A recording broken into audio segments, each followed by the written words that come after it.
This really interesting guy, the mysterious Mr. Sycowski. I'll tell you something. If you're going to lie, lie big. Let me tell you something. When I was a boy, there was a kid I went through school with for 8 years named Johnny. I'm going to call him Johnny O'Rourke because he's still alive. Johnny O'Rourke. His parents are from Ireland, so I went to school with him for a long time. And he was really, really skinny kid. I'm what they call sallow. I've got really pale skin. He compared to him, I look like a black guy. I mean, he was just incredibly white, pale guy. So he made lying like I don't know how to say an art form. Really, truly, he in the out in the schoolyard, where things could get rough. Nobody bothered him because everyone kind of respected him, even though he weighed like 10 pounds. People just thought, wow, this guy's really is too smart to be here with us. Let me tell you what happened. Oh, first let me explain. In those days, there was a show called the Beverly Hillbillies, and in the opening of the song of the show, this guy Jed, he has a gun. He's a hillbilly. He fires a gun, and it hits the dirt, and oil shoots up, and he's a millionaire. So, with that in mind, the nun says to Johnny, "Where's your homework?" And he says, "Sister."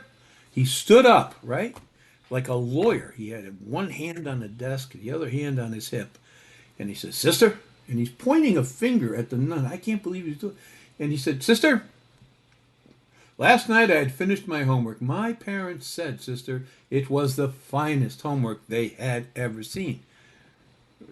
So the nun said, "Oh, really?" She said, "Where's your homework?" He said, "Well, while I was showing them my homework, sister, I heard a rumbling. I immediately went out to the yard." Now, bear in mind, excuse me, we're in frozen Connecticut in a valley. There's a river that goes through the middle, and it's basically two piles of rock. There, trust me, people, there was no oil there. He said, "I ran outside, sister, because I heard a rumbling.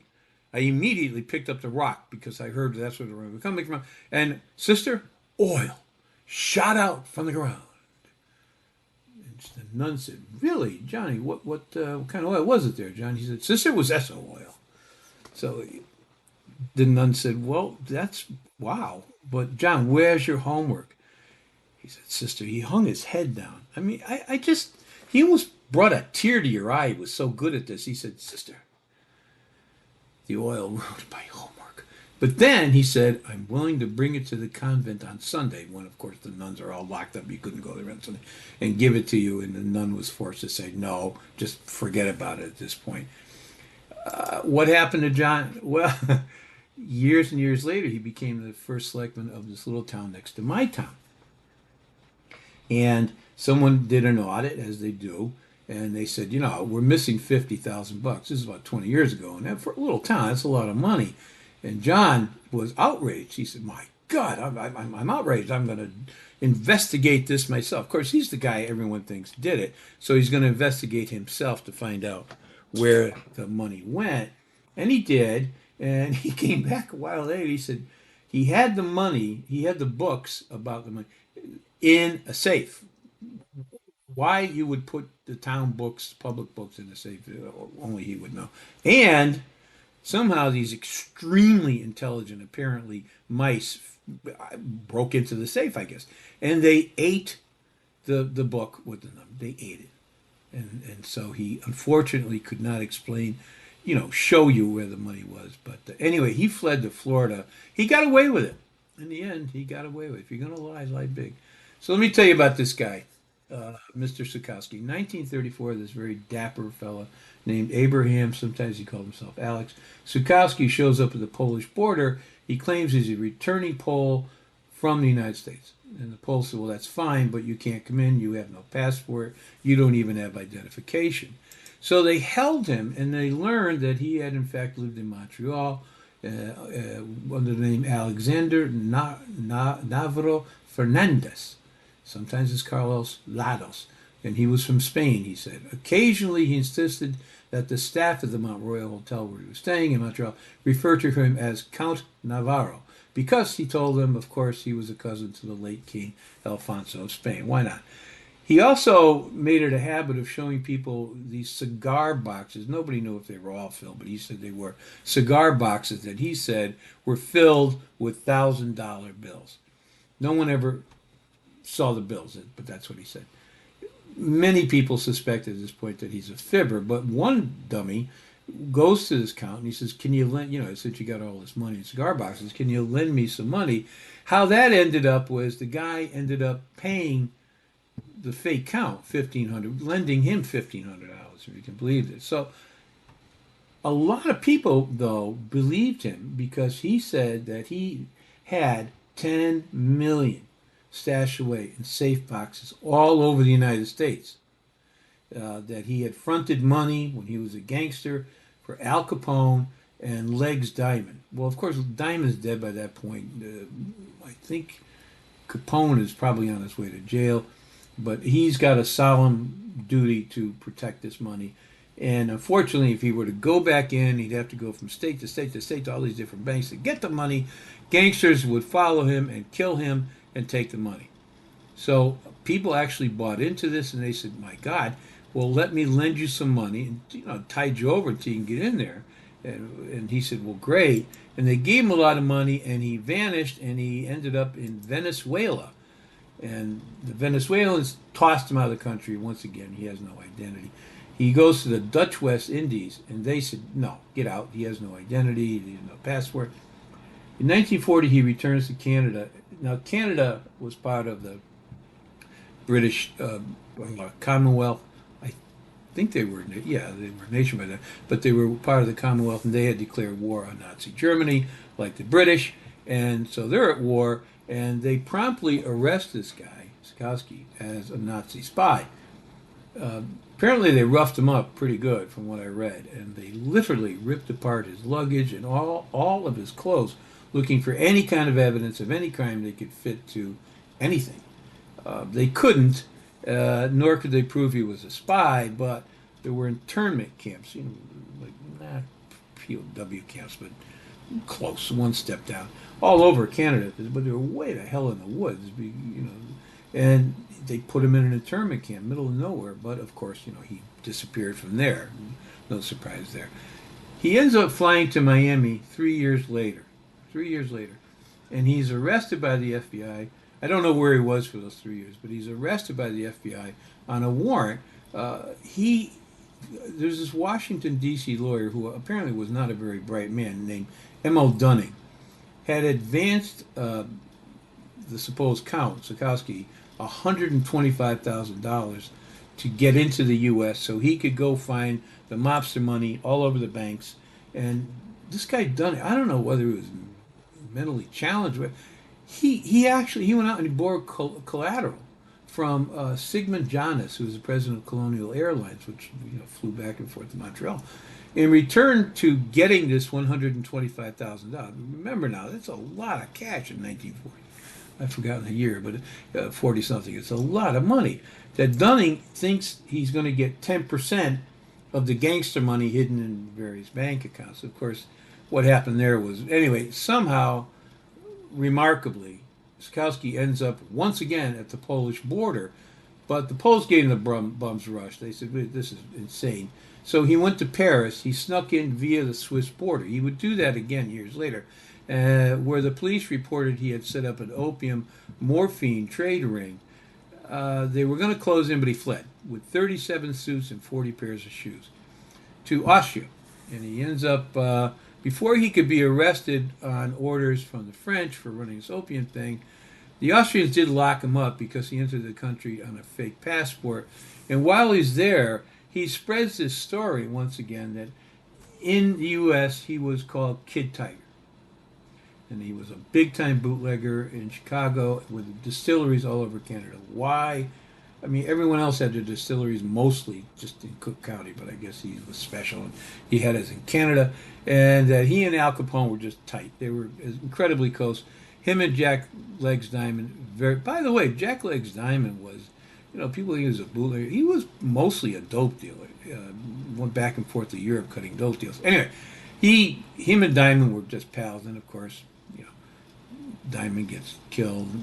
Capone goes to jail. I think he was in Alcatraz at this point, or Atlanta, and that Sycowski is guarding again, as we all know, $7 million, and he was.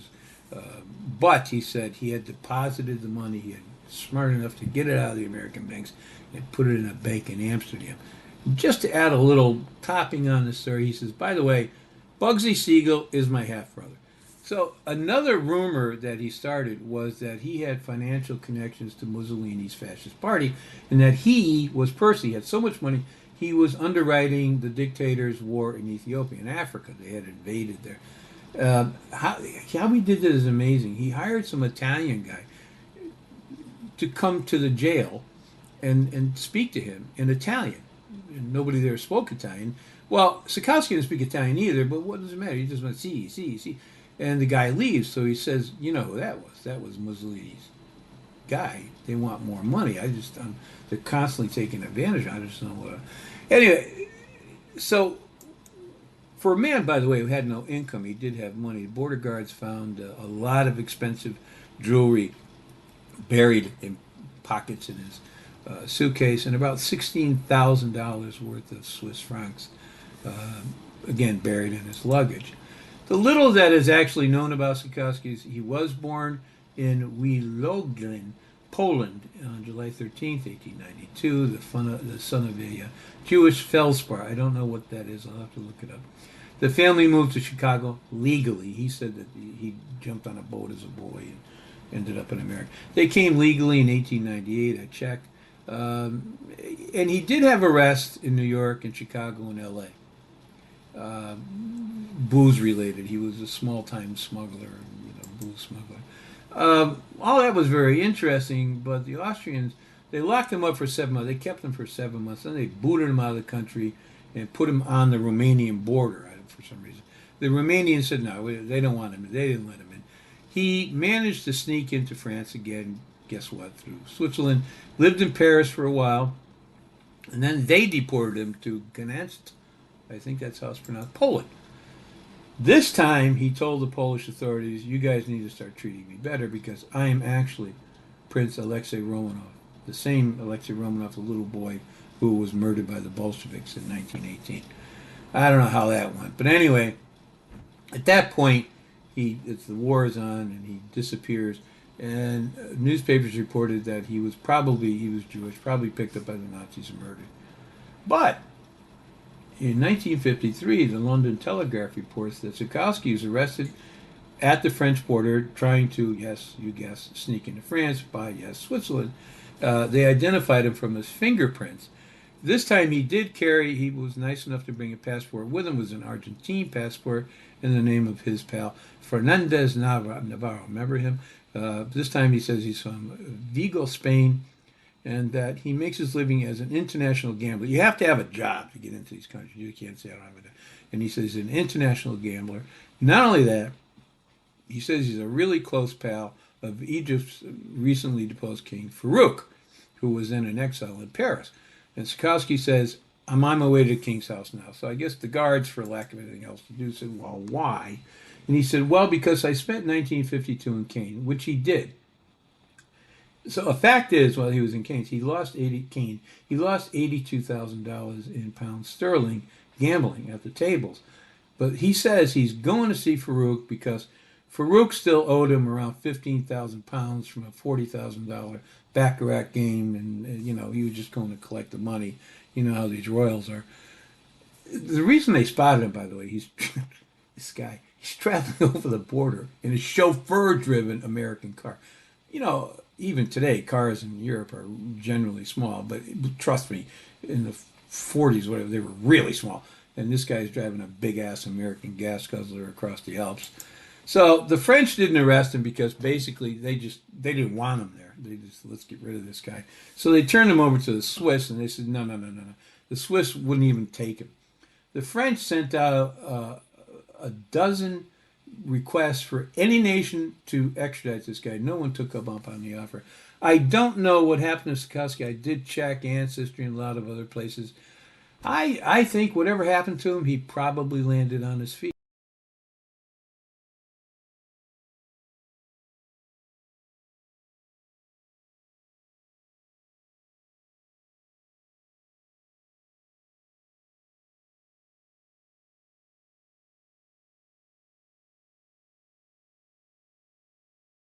Xylophone is spelled with an X. That's wrong. Xylophone, Z, X.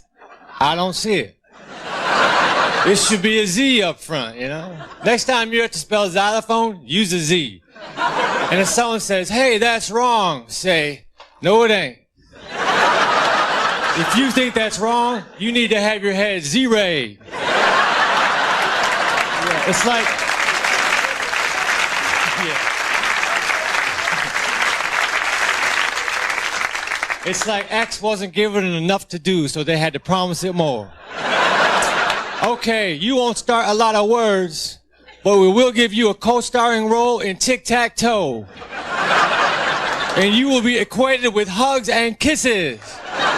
And you will mark the spot. And incidentally, you will start xylophone. Are you happy, you damn X? Everybody falls in love somehow. Something in your kiss just told me that sometime is now. Everybody finds somebody someplace. There's no telling where love may appear. Something in your heart keeps saying that someplace is here. If I had it in my power, I'd arrange for every girl to have your charm. Then every minute, every hour, every boy would find what I found in your arms. Everybody loves somebody sometime. And although my dream was overdue, your love made it well worth waiting for someone like you. If I had it in my power, I would arrange for every girl to have your charm.